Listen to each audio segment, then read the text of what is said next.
예, 강원도 춘천 출신의 김진태 의원입니다. 기다리라고. 지금 여기 우리 법사위인데 우리 저 국방부 장관님께 법사위에서 왜 갑자기 무슨 군사정보 보호 협정에 대한 무슨 타당성이나 이런 것에 대해서 이렇게 깊이 묻는 것 자체도 저는 아주 적절치 않다고 생각하는 사람이고요. 우리가 해야 될 그 군사법원에 관련된 뭐 현안이라 그러면 모르겠지만 뭐를 묻고 우리 장관님 뭐 소신껏 있는 그대로 답변을 하세요. 당당하게. 제가 지금부터 시간을 드리겠습니다. 자꾸 이런 식으로 하니까 이 국민들도 좀 혼란스러운 겁니다. 이 한일 군사정보보호협정이란 게 뭐고 왜 이 시점에서 필요한지 요거를 좀 간략하고 알기 쉽게 설명을 해 주시고요. 이거를 뭐 지금 이런 혼란스러운 때 왜 갑자기 서두르냐 이런 얘기를 하는데 그럼 이게 도대체 언제부터 어떻게 됐고 경과가 어떻게 돼서 이게 갑자기 서두르는 건지 아니면 정말 할 때가 됐는지 오히려 늦어서 이렇게까지 된 건지 크게 두 가지로 제가 지금 질문을 드리는 겁니다. 뭐고 왜 필요한지 지금 이게 서두르는 건지 오히려 늦었는지 이 두 가지로 나뉘어서 시간이 있으니까 차근차근하게 좀 답변을 해주시기 바랍니다. 예, 감사합니다. 그 군사보호협정은 체결하는 당사국 간에 상호 정보를 교환하는 방법, 또 교환된 정보의 보호, 관리 방법 등을 정하는 기본 틀입니다. 약 20여 개 조의 문항으로 이렇게 되어 있습니다. 이것을 통해서 제공되는 정보는 무제한 일방적으로 제공하는 것이 아니고 상호주의에 입각해서 서로 주고받는 것입니다. 예를 들어서 북한이 장거리 미사일을 발사했다. 그러면 우리나라는 초기 미사일의 상승 단계에 관한 정보를 보다 자세히 갖고 있습니다. 일본은 중간 단계 이후 종말 단계의 정보를 우리보다는 훨씬 더 자세히 가질 수 있습니다. 그러면 그러한 정보가 같이 모아져서 장거리 미사일의 그러한 재원이나 이런 것들을 정확하게 파악할 수 있는 이점이 있는 겁니다. 그런 일을 하자는 것입니다. 그리고 이것은 우리가 미국과 러시아를 포함한 32개 나라 그리고 나토와 함께 우리가 협정 및 약정을 맺고 있습니다. 현재 일본과 우리가 체결 과정에 있고 중국에도 제의를 했고 몽골과도 협의 중에 있고 11나라와 추가적으로 하고 있는 것입니다. 특히 이제 북한에 대해서 관한 정보는 북한이 워낙 폐쇄 속이고 이렇게 하기 때문에 관심을 많이 갖는 미국이나 일본이나 우리나라가 가장 많은 정보를 가지고 있고 러시아, 북한들이 가지고 있어서 우리가 그러한 것들을 정보의 그런 운용 틀을 좀 더 확장한다는 그런 의미가 있겠습니다. 그리고 일본의 정보 능력은 일본군은 우리보다 병력 수는 3분의 1 정도지만 예산은 1.3배입니다. 정보 능력은 앞서도 말씀드렸습니다마는 이 정보 수집 위성을 포함해서 감시 레이더, 지당 레이더, 공중 레이더 포함해서 또 이지스함, 잠수함 이런 것들 우리보다 훨씬 많은 그런 고가의 수준 높은 그런 정보 자산을 가지고 있어서 우리가 그것들을 활용할 수 있다고 보는 것입니다. 정보는 신속성, 정확성, 신뢰성이 관건인데 우리가 한미 간에 하는 그런 정보 외에 또 일본 주변국의 그런 정보들이 가미되면 이런 우리의 지국 능력이 높아진다 하고 볼 수 있습니다. 특히 우리가 지금 북한의 SLBM에 대해서 걱정을 많이 하는데 SLBM이 1년 내지 3년이면 전력화가 가능할 것 이렇게 보고 있습니다. 일본의 해상 자위대는 굉장히 많은 해상 초계기와 잠수함 이런 것들을 갖고 있어서 특히 이 SLBM에 대한 대응에 있어서는 일본의 기여가 저는 클 것이라고 이렇게 보고 있습니다.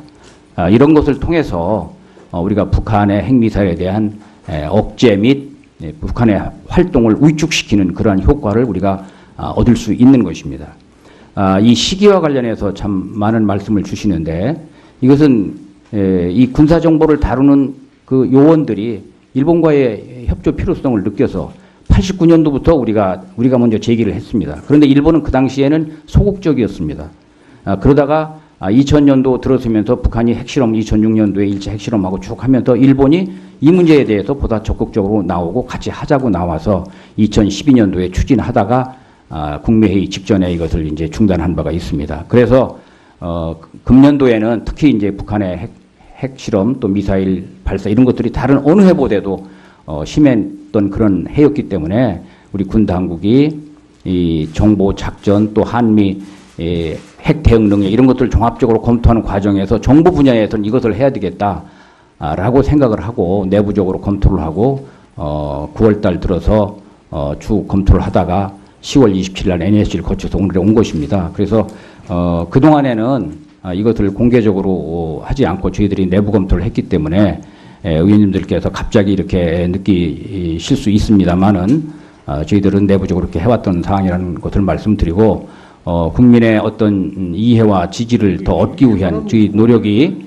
좀 부족했지 않나 하는 그런 지적을 저희들이 겸허히 받아들이고 이것을 잘 마무리하고 국가 안보를 튼튼히 하는데 이것이 아주 순기능적인 역할을 하도록 잘 관리해 나가도록 그렇게 하겠습니다. 항상 맞지도 않잖아. 예, 다음에 조홍천 의원. 예, 장관님. 최순실 씨가 방산에까지 영향을 미친 것 아니냐, 그런 얘기가 이제 슬슬 나오고 있습니다. 2000년대부터 최순실하고 린다 김이 잘 알고 지냈고, 처리하고 이제 특히 린다 김의 산타 바바란가 뭐 집에 최순실이 장기간 체류를 한 적도 있다는 얘기가 있습니다. 오늘 인설적이고요. 뭐 지금 뭘 상상을 해도 그 이상이 계속 나오고 있기 때문에 가벼이 넘길 일은 아닌 것 같은데 장관님께 묻습니다. 인설적 관련된 뭐 부분에 중요한 다른 제안을 뭐 KFX나 뭐나 해 중요한 그 무기 도입과 관련해서 좀 각 군의 그런 수요 논리 외에 위에서 어떤 압력 같은 게 작용한 적은 없습니까? 우선 첫 번째 그 최순실과 린다 김과의 관계는 제가 전혀 알지 못하는 것이고 무슨 혐의가 있다면 조사를 해서 밝힐 문제라고 봅니다. 그다음에 두 번째 3분밖에 안 되니까. 예. 두 번째 그 군의 그 이 무기 체계 선정 과정은 굉장히 이 다단계로 거쳐도 있고 무슨 지시나 외부의 로비에 의해서 그것이 결정될 가능성이 매우 적습니다. 근데 뭐 KFX 같으면은 F-15로 됐다가 35로 되면서 정무적인 판단으로 그때 35로 결정이 됐잖아요. 그건 제가 뭐 별도로 답변 드리겠습니다. 예. 그리고 군인사 관련해서 최순실 씨 영향이 있지 않았나 좀 물어봅니다. 장경욱 기무사령관 아주 뭐 소신 있게 열심히 일했던 분입니다. 근데 갑자기 2013년 10월 말경에 경질이 되고 전역을 시켰어요. 당시 기무사 내부에서 반발이 좀 있었습니다.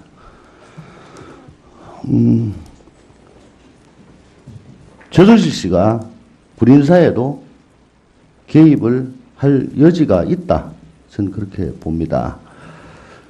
그때 당시에 장경욱 기무사령관은 외부 입김이 군인사에 미쳐서는 안 된다는 그런 소신을 갖고 있었던 분으로 전 기억을 합니다. 근데 느닷없이 날아갔습니다.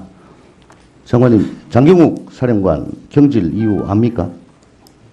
저는 그 당시에 밖에 있었기 때문에 뭐 알지 못합니다. 전혀 들으신 것도 없고. 뭐 풍문으로 들은 바는 있습니다만 그것이 뭐 어떤 사실 관계를 반영하는 것인지는 제가 알지 못합니다. 당시 또한 저 김관진 장관께서 굉장히 그 인사에 대해서 뭐 좀 많이 주장을 하시고 또 여러 가지 얘기들이 군 내부에서 많았던 거 역시 풍문으로 들으셨죠? 예. 마지막으로 하나만 묻습니다. 한 달 전인가요? 선제 타격론이 또 갑자기 나왔었어요. 그때 언론에 5차 핵실험 이후에